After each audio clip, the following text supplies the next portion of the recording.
Trigonometry के basic fundamentals में trigonometric value को जानना काफी जरूरी होता है और सही पूछे तो इसे मेमोराइज करने के लिए बार बार बोला जाता है।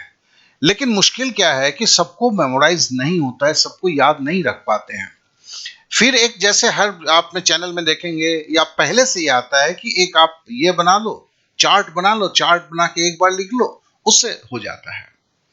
लेकिन अगर कहीं पर भी जल्दी करना है और दिमाग में अगर सही फ्रेम होना चाहिए तो कुछ और भी तरीके से किया जा सकता है, उसके लिए हम आज चर्चा करेंगे। तो चलिए शुरू करते हैं। जैसे एक 30 डिग्री का एक हमने त्रिभुज लिया हुआ है, ये एक समकोण त्रिभुज है, दिस वन इज 90 डिग्री। अब हम इसके जो है इसके नामकरण आप जानते हैं। P मतलब ये आपका लंब है, परपेंडिकुलर है। B मतलब आधार या बेस है। H मतलब हाइपोटेनस या कर्ण है। तो हमारे पास ये त्रिभुज के 3 भुजाएं आ गए हैं। अब 30 डिग्री अगर होगा तो आपको एक वैल्यू बैठाना है। तो देखिए लंब में 1 बैठाएंगे, कर्ण में 2 बैठाएंगे। देखिए याद रहेगा बहुत, ये 1 है, ये 2 है। यहां पर 3 लिखने के जगह पे हम √3 लिख देंगे तो याद हो गया ना। देखो 30 डिग्री याद हो गया। आप आंख बंद करके देखो, 1 लिखोगे, 2 लिखोगे, नीचे बेस को √3 लिख दोगे। ठीक है। अब हम 45 डिग्री पे आते हैं, नहीं सॉरी 60 डिग्री पे आते हैं। 60 डिग्री में क्या करते हैं, 60 डिग्री में सिंपली उलट देते हैं। इस √3 को जो है, ये बेस का √3 को हम परपेंडिकुलर में रख देते हैं। ठीक है ना। और परपेंडिकुलर के 1 को यहां रख देते हैं।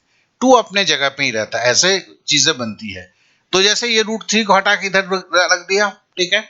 1 को जो है इसको यहां रख दिया और 2 तो अपने ही जगह पे है।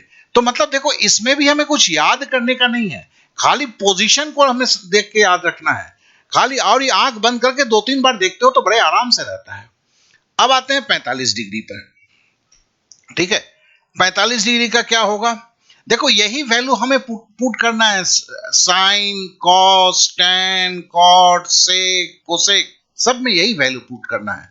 तो मतलब क्या है कि बहुत ही आसान है। ये आ गया, इसमें देखो, इसमें 1 लिखा, ये भी 1, इसमें खाली याद रखना है ये 1 होगा, मतलब परपेंडिकुलर 1, बेस 1, ये √2 हो जाएगा। 45 में यही अंतर है।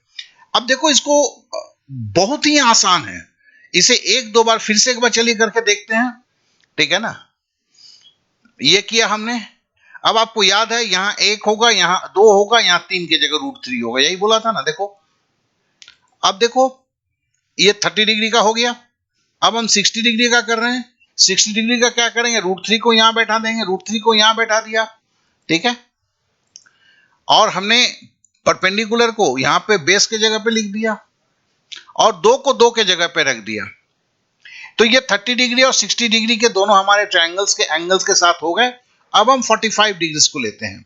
45 डिग्री को कैसे करेंगे, 45 डिग्री को, इसको भी परपेंडिकुलर को भी 1 ले लेंगे, बेस को भी 1 ले लेंगे और जो है हाइपोटेनस को √2 लेंगे। याद है ना। तो इस तरह से हमने देखा क्या, ये बहुत ही आसानी से किया जा सकता है। अब इसके ऊपर हम कैसे मान रखेंगे, इसको हम अब चल के देखते हैं। ठीक है।